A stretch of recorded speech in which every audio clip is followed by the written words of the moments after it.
সরকারের দুইটাই কাজ, জনগণকে খাবার দেয়া, জনগণকে নিরাপত্তা দেয়া। বঙ্গবন্ধু খাবারও দিতে পারে নাই, নিরাপত্তাও দিতে পারে নাই, এজন্য ইতিহাসের করুণ পরিণতিতে চলে গেছে। ঠিক নয় কি?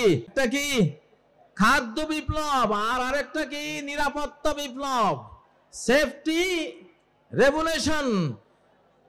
আল্লাহ তাআলা বিশ্ব রাজনীতি সূরা কুরাইশের একটা আয়াতে শেষ করে দিয়েছেন।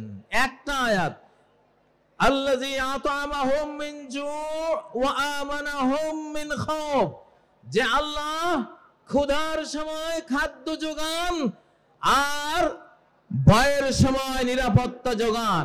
সরকারের দুইটাই কাজ, জনগণকে খাবার দেয়া, জনগণকে নিরাপত্তা দেয়া। বঙ্গবন্ধু খাবারও দিতে পারে নাই, নিরাপত্তাও দিতে পারে নাই, এজন্য ইতিহাসের করুণ পরিণতিতে চলে গেছে। ঠিক নয় কি?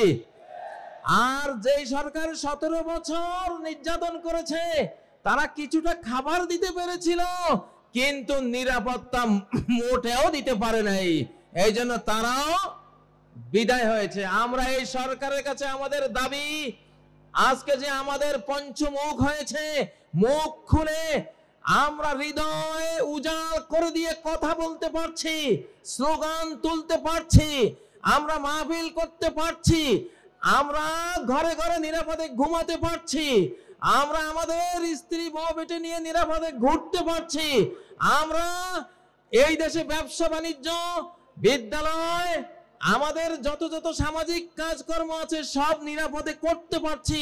আমাদের এই নিরাপত্তা যতদিন অক্ষুণ্ণ থাকবে, সরকারও অক্ষুণ্ণ থাকবে ইনশাআল্লাহ। আমাদের জনগণের পেটে খাবার চাই, দ্রব্যমূল্যের ঊর্ধ্বগতি টেনে ধরতে হবে। বাংলাদেশের প্রতি ইঞ্চি ভূমিকে আমরা ফসলি জমিতে পরিণত করতে চাই ইনশাআল্লাহ। আল্লাযী আত'আমাহুম মিন জু', যে আল্লাহ ক্ষুধার সময় খাবার জুগিয়েছেন, সে আল্লাহর ইবাদত করি, ঠিক না? তাহলে যেই সরকার আমাদের ক্ষুধায় খাবার জোগাবার ভূমিকা নেবে, ভূমিকা পালন করবে, আমরা সেই সরকারের পাশে থাকবো ইনশাআল্লাহ, ঠিক না? ও ভাইয়েরা, যে সরকার নিরাপত্তার কাজ করবে আমরা তাদের সাথে থাকব। তবে আমাদের এই সরকার অধিকাংশ বড়দের সরকার, অধিকাংশ কি বড়দের সরকার। জোয়ান দুইটা পোলা ছিল, নাহিদ আর আসিফ, ওদের মন্ত্রণালয় পুড়ে দিয়েছে। এটা একটা ষড়যন্ত্র, কোনো সন্দেহ নাই। এই জন্য সকল ষড়যন্ত্রের জন্য আমরা প্রত্যেকে আজ বাংলাদেশের এক একজন সৈনিক ইনশাআল্লাহ। আমরা প্রত্যেকে বাংলাদেশের সৈনিক। গতকাল এক ওয়াজ মাহফিলে বলেছিলাম, কোরআন আর লোহা একসাথে থাকে। নবীজির কোরআনও ছিল, লোহাও ছিল। লোহা মানি তলোয়ার, লোহা মানি বল্লম, লোহা মানি তীর, লোহা মানি লোহার বর্ম, লোহা মানি হেলমেট, লোহা মানি ঢাল। নবীজির কোরআনও ছিল, লোহাও ছিল। সাহাবীদের কোরআনও ছিল, লোহাও ছিল। এই জন্য তারা কোরআন দিয়ে হেদায়েত করেছে, যে হেদায়েত কবুল করেনি লোহা দিয়ে তাকে ঠান্ডা করে দিয়েছে, ঠিক নয় কি? এখন আমাদের অবস্থা কি? সরকারের কাছে লোহা আছে, কোরআন নাই। আলেম ওলামা পাবলিকের কাছে কোরআন আছে, লোহা নাই। আমরা দুইটার সমন্বয় করব ইনশাআল্লাহ। আমরা কি করব? দুইটার সমন্বয় করব। সরকারকে দাবি তুলছি, সরকার আমাদেরকে ট্রেনিং দিবে, অস্ত্র দিবে, লোহা দেবে। আমাদের কোরআন আছে, আমাদের লোহা চাই। সরকারের লোহা আছে, সরকারের কোরআন চাই। দুটার সমন্বয় হলে এই বাংলাদেশের দিকে চোখ তুলে তাকাবার কোনো মানুষ খুঁজে পাওয়া যাবে না ইনশাআল্লাহ। আমি গ্রেফতারির রাতের স্লোগানটি আবার দিচ্ছি, র মুক্ত বাংলাদেশ জিন্দাবাদ জিন্দাবাদ। বলো, র মুক্ত বাংলাদেশ জিন্দাবাদ জিন্দাবাদ। এই স্লোগানটা দরকার আছে না নাই? এখনো লাখ লাখ সাবটিওর কিন্তু ঘাপটি মেরে বসে আছে, আছে না? একজনও থাকতে দেব না ইনশাআল্লাহ। সবাইকে একেবারে ছক্কা মেরে সীমানার ওপারে, মাথার উপর দিকে উড়িয়ে, ঠিক নয় কি? কারা কারা রাজি আছো? র মুক্ত বাংলাদেশ স্বাধীন সমৃদ্ধ নিরাপদ বাংলাদেশ, নিরাপদ বাংলাদেশ ইনশাআল্লাহ। প্রিয় তরুণরা, আল্লাহ তাআলা এই বাংলাদেশ আমাদের হাতে দিয়েছেন ইনশাআল্লাহ। বাংলাদেশের মাথায়, জনগণের মাথায় বিপুল বুদ্ধি, আলহামদুলিল্লাহ, অনেক জ্ঞান। তোমরা কি লিটল ড্রাগনের নাম শুনেছো? তরুণরা, লিটল ড্রাগন কাকে বলে? লিটল মানে ছোট্ট ড্রাগন, এম এম আলম নাম শুনেছো? 1965 আকাশ যুদ্ধে 1 মিনিটে 40 সেকেন্ডে 4টা শত্রু বিমান ঘায়েল করেছে। পরে আরেকটা মোট 5টা শত্রুর জঙ্গি বিমান ভূপাতিত করেছে। এম এম আলম সে বাঙালি, সে কি বাংলাদেশি যুবক, লিটল ড্রাগন। আমরা গায়ে যাতে ছোট কিন্তু বুদ্ধি জ্ঞানে অনেক বড় জাতি, আলহামদুলিল্লাহ। এই জন্য আমাদের বাংলাদেশের আগামী দিনের উন্নতি সবকিছু আমরা ফিজিক্যাল পরিশ্রমের পাশাপাশি বুদ্ধির যুদ্ধে আমাদেরকে এগিয়ে যেতে হবে, বুদ্ধির লড়াইয়ে এগিয়ে যেতে হবে, চিন্তার লড়াইয়ে আমাদেরকে এগিয়ে যেতে হবে। প্রিয় উপস্থিতি, আমি মাঝে মধ্যে বলি, মানব জাতির প্রথম পরাজয় হয়েছে ডাইনিং টেবিলে, যুদ্ধের মাঠে নয়। মানব জাতির প্রথম পরাজয় হয়েছিল কোথায়?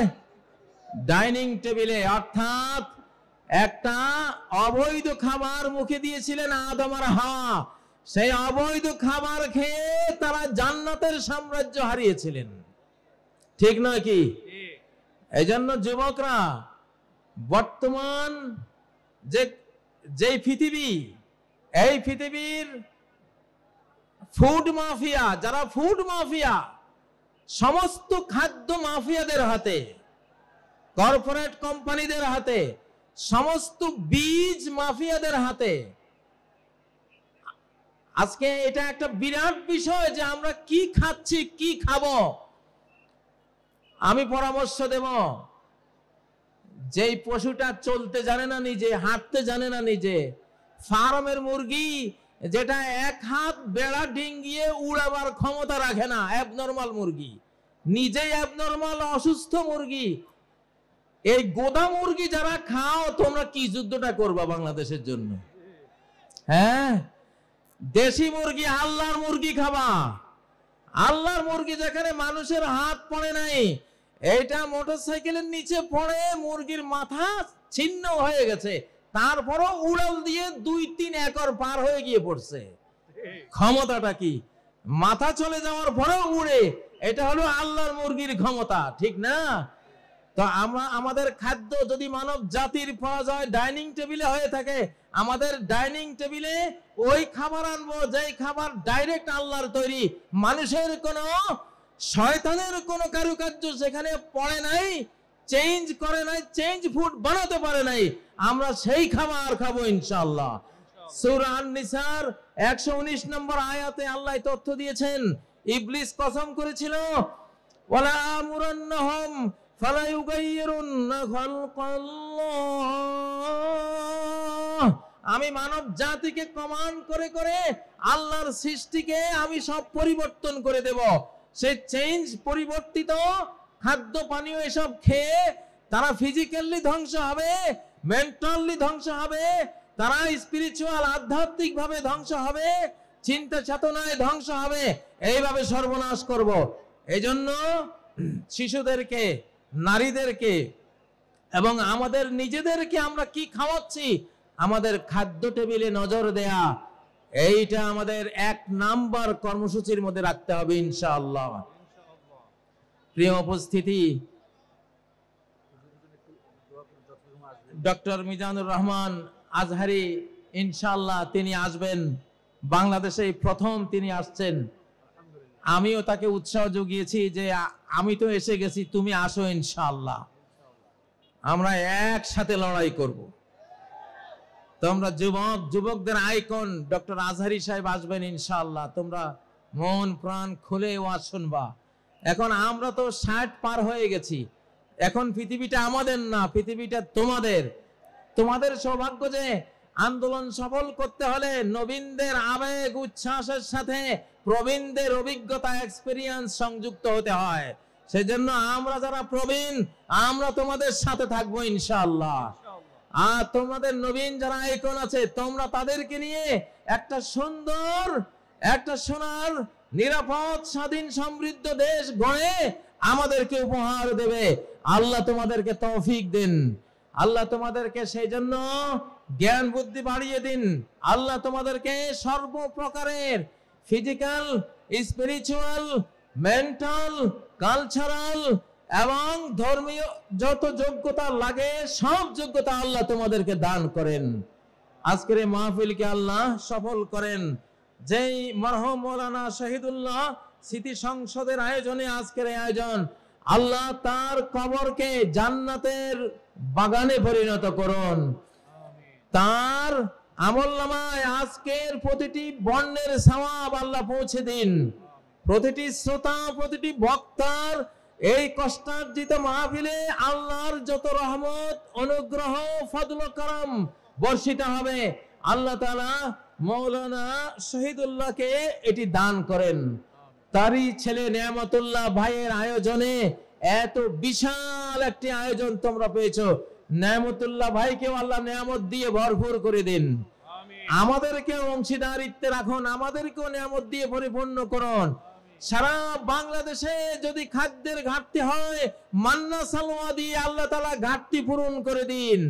যদি নিরাপত্তার অভাব হয়, আমাদের নিরাপত্তা বাহিনীর শক্তির অভাব হয়, তাহলে অ্যাঞ্জেল ফোর্স, ফেরেশতা বাহিনী দিয়ে আল্লাহ আমাদের নিরাপত্তা পুষিয়ে দেন, আমাদের নিরাপত্তার ঘাটতি পূরণ করে দেন। সম্মানিত উপস্থিতি, আমি আর কথা এখন দীর্ঘায়িত করব না। আল্লাহ তাআলার প্রশংসা করে আপনাদের কাছ থেকে বিদায় নিচ্ছি। জসিমউদ্দিন রহমানী সাহেব আসছেন, তিনি পরবর্তীতে আপনাদের সামনে কথা বলবেন। তিনি সম্ভবত চলে আসছেন। তিনি আমার সাথে, আমি যেই মজলিসে আপনাদের সাথে সাথী হয়েছি, ছোট্ট একখানি দোয়া বলে শেষ করব। সুবহানাকাল্লাহুম্মা, আমার সাথে পড়ুন, সুবহানাকাল্লাহুম্মা ওয়া বিহামদিক।